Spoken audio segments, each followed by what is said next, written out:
두 번째 뉴스는 이제 바이비트 해킹 사건입니다. 네. 근데 무엇보다 이 금액이 진짜 어마어마합니다. 그렇죠. 네, 다른 것보다도 사실 네. 이런 이제 근데 이 정도 규모는 사실 처음이었던 것 네, 같습니다. 단일 규모로 이 정도 규모는 처음인 것 같고 네.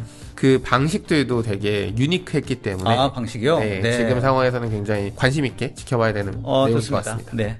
근데 이제 이번에 발생한 이제 사고는 이제 앞에서 말씀드렸듯이 2025년 2월 21일 금요일 날 발생을 했고요. 네. 하나 약 2조 원 규모의 이제 어떤 해킹 사고가 발생을 했습니다. 이더리움을 탈취한 상태고요. 이더리움 네. 쪽이요? 그 해당 이더리움은 현재 탈취돼서 공격자로 추정되는 곳에 이제 이더리움 월렛에 현재는 보관되어 있는 좀 논란이 됐던 내용 중에 하나는 이게 바이비트가 저희가 다중거래 기반이라고 해요. 그러니까 다중서명이라고 하는데 월렛에서 월렛을 이동할 때 여러 참여자들이 서명하는 작업들이 있습니다.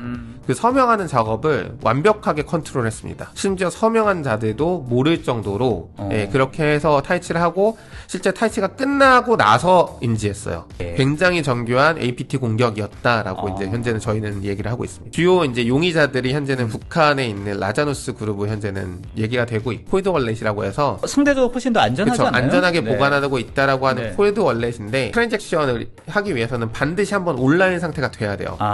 그 과정에서 지금 정확하게 그 시점에 네. 공격이 들어왔다. 이게 이제 이번 바이비트 사건의 가장 핵심적인 내용일 것 같습니다. 네. 첫 번째는 이제 APT 공격입니다. 어드밴스 퍼시스턴트 스레시라고 저희는 얘기하죠. 이렇게 추측하는 이유 중에 하나가 다중서명이라고 하죠. 멀티 사인을 하는 거 외에도 진행되는 원래 주소나 이런 것들을 체크할 수 있는 화면들이 있었다고 해요. 근데 그것마저도 스마트 컨트랙트라고 저희가 얘기하는데 가짜 사용자 인터페이스를 조작해서 제공했다라고 합니다. 예를 들어서 이제 은행 이체라고 생각을 하시면 내가 보는 은행 이체 화면이 신한은행으로 적혀 있고 내 계좌로 다 보였는데 알고 봤더니 다른 그 거래 계좌로 이동할 수 있도록 백그라운드에서 딴 코드가 돌았다는 거죠. 와. 네. 그렇기 때문에 일반 직원들도 이제 이게 일반적으로 우리가 수행하는 정상적인 거래인지 알고 계약에 서명을 했다라고 합니다. 네. 실제 이 거래에는 거래 규모가 크다 보니까 그 바이비트의 CEO도 서명의 주체로 참여가 돼 있습니다. CEO까지도 몰랐고 결국에 이제 거래를 승인하고 나서 이동된 상황을 인지하고 이제 알았다는 게 현재까지의 바이비트의 주장이고 현재 나와 있는 내용인데 사실 다른 가상화폐 거래소도 안전할까 이런 의구심이 들기도 하네요. 솔직히. 네, 맞습니다. 이제 단순히 가상 거래소의 문제가 아니라 콜드 월렛에 대한 취약점 공격이 발생했다라는 게 가장 큰 문제입니다. 콜드 월렛은 오프라인으로 되어 있는 온라인에서 분리된 어떤 지갑이죠.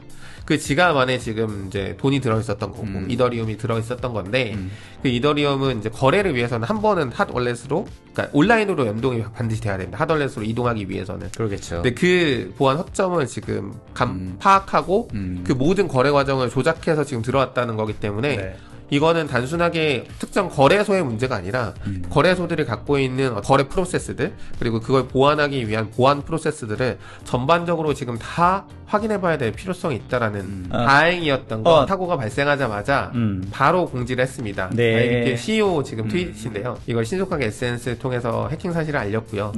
약 35만 건이 넘는 이제 사용자 출금 요청들이 있었습니다. 그러니까 사고가 났으니 내 돈 안전하냐 해서 돈을 인출하는 흥미적인 뱅크런이 발생을 했죠. 근데 그 뱅크런에 다 정상적으로 추금을 진행을 했고요. 관련돼 있는 다른 가상자산 업체들도 이제 바이비트를 응원하고 이제 코인에 대한 보안성을 강화하기 위해서 어떤 조치들을 같이 진행하면서 현재는 어쨌든 바이비트는 조금 더 이제 신뢰도를 높였다라고 그렇게 볼 수는 있을 것 같습니다. 그래도 초도 대응은 그래도 잘했다라고 볼 수 있겠네요. 그래도. 잘한 것 같습니다. 그 정도면. 요번에 이제 공격을 수행했던 건 라자누스라는 북한 그룹이긴 한데 화면 오른쪽에 이제 북한에 관련되어 있는 공격 그룹들에 대한 내용들이 정리된 최근 리포트입니다. 이거는 그 라자누스를 얘기할 때 저희가 얘기할 수 있는 가장 큰 사건을 한 5가지를 밑에 뽑아왔는데 그리고 워너크라이 워너크라이가 맞아 이쪽이었죠. 그리고 암호화폐 거래소 중에 데리빗이라는 이미 암호화폐 거래소 해킹 사건이 이전에 있었군요. 2022년도에 데리빗이라든가 아니면은 2025년 이번에 발생한 바이비트 같은 경우에는 확실하게 금전적인 목적을 두고 재정적인 어떤 확보를 목적으로 두고 한 거 아닌가라는 생각을 좀 하고 있습니다. 알겠습니다. 최근에는 북한의 공격 트렌드가 조금 바뀌긴 했습니다. 그 중에 이제 하나가 예를 들어서 지금 보시는 것처럼 네. 가상자산, 크립토커런시에 대한 끊임없는 공격 시도가 있었습니다. 저 레포트에서 내용 나와 있는 거는 과거에 비해서 금전적 이득을 취득하기 위해서 거래소뿐만 아니라 개인에 대한 어떤 심각한 암호화폐 공격들이 계속 늘어나고 있다. 두 번째는 암호화폐를 탈취하고 현금으로 확보하는 과정에 다양한 방식들을 사용해서 암호화폐 세탁들을 이뤄내고 있다. 네. 그리고 이제 그런 것들을 봤을 때는 북한의 사이버 공격, 특히 암호화폐에 대한 사이버 공격은 중장기적으로는 계속 증가하지 않을까 예상이 된다라고 하고 있습니다. 통상적으로는 가상화폐가 암호화라든지 이런 것들이 일반적인 거래보다 더 보안이 강화되어 있다라고 생각하는 경우가 많이 있어서 이게 뭐 이런 공격들이 뭐 시도는 할 수 있으나 실제로 성공 확률은 더 낮겠다 이런 생각도 좀 드는데 어떻습니까? 암호화폐라는 이름 때문에 와, 되게 대단하게 암호로 막혀 있겠구나라고 이제 생각들 하시는데 거래하는 과정이 암호적으로 되게 엄청나게 높은 신뢰성을 갖고 있다 이건 아니거든요. 이미 남의 지갑으로 옮겨진 상태니까 보안이 강화된 암호화폐인 상태가 오히려 추적하고 관리하는 데 어려움이 발생하는 역설적인 내용이 나오게 그러네요. 됩니다. 네. 근데 탈취를 했으면 이거를 뭐 현금화를 한다든지 실제로 이거를 자산화시키는 과정은 또 어려운 거 아닌가요? 그러면? 뭐 돈 세탁하는 과정들이라고 저희가 흔히 얘기하는데 돈 세탁. 좋네요. 돈 세탁. 돈 세탁. 자금 세탁 방지법에 의해서 돈 세탁하는 과정들을 분명히 모니터링을 하지만 그럼에도 불구하고 굉장히 다양한 방법으로 돈 세탁을 시도합니다. 바이비트 상황은 좀 어떻습니까? 그러면? 얼마 전에 또 이제 기사가 하나 나왔더라고요. 바이비트에서 유출된 자산, 그러니까 이더리움 자산은 현재 특정 그 월렛에 들어가 있는 상태고요.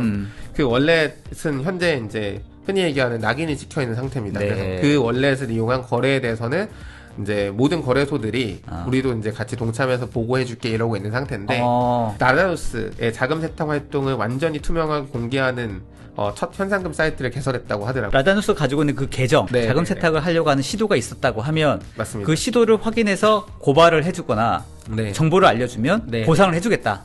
그렇게 일단 현재는 확인을 했고요. 아무튼 그래서 가상화폐 가격이 많이 떨어졌죠. 뭐 이런 상황이라고 하면 안 떨어지는 게 이상하죠, 그죠? 뭐 이것 때문만이라고 보기는 어렵겠지만 어쨌든 가상자산, 특히 이더리움과 비트코인은 하락률이 굉장히 좀 심했던 것 같고요. 북한이 이제 최근에 IT 근로자 위장 취업 관련된 부분에서 좀 더 능동적으로 일을 하고 있는 것 같습니다. 이제 원격으로 근무하는 환경들을 악용해서 이제 북한 근로자들이 미국에 있는 어떤 300개 이상의 기업들 위장 취업을 해서 활동을 하고 돈을 벌어갔다. 그리고 시스템을 훼손시켰다. 기존의 드롭박스를 이용한 공격이 조금 더 업그레이드가 돼서 다른 인프라들을 이제 사용하기 시작했습니다. 구글 드라이브도? 구글 드라이브도 이제 사용하게 됐고 단순하게 인프라만 변경된 게 아니라 어떤 공격의 방식들이 단순하게 악성 파일 하나 떨구고 시작하고 이게 아니라 복잡한 방식을 지금 쓰고 있다라는 게 확인이 됐고 바이비트가 과연 보안을 안 했을까요? 그러진 않았을 거예요. 당연히 그러겠죠. 보안에 대한 부분이 분명히 강화되어 있는 회사였을 텐데 그럼에도 불구하고 저런 어떤 APT 공격에 뚫렸다라고 하는 건 단순하게 한 방식으로 공격을 하는 게 아니라 다양한 방식으로 공격들을 지속적으로 업데이트하고 공격이 이루어지고 있다. 이 부분은 이제 조금 보시면 좋을 것 같습니다. 공격이 예전보다 많이 복잡해지고 그리고 방식이 되게 지능화됐습니다. 악성 코드에 대한 부분들을 봤을 때 과거의 악성 코드와 현재 악성 코드는 어떤 버전이 바뀐 느낌? 세대가 바뀐 느낌이 있기 때문에 기업 보안 담당자들이 이제 고민들을 좀 많이 해야 되는 시기가 되지 않았나 생각이 듭니다. 사실 저런 바이비트 같은 데도 뚫렸는데 우리 회사는 사실 맞습니다. 이제 그만큼 돈이 없으니까 공격을 안 하는 거지. 뭐 그렇게 따지면은 안전할 수도 있는데 어느 부분에 우리가 보완을 해야 되느냐라는 우선순위는 조금 정하시는 게 필요하지 않나 생각이 듭니다. 알겠습니다.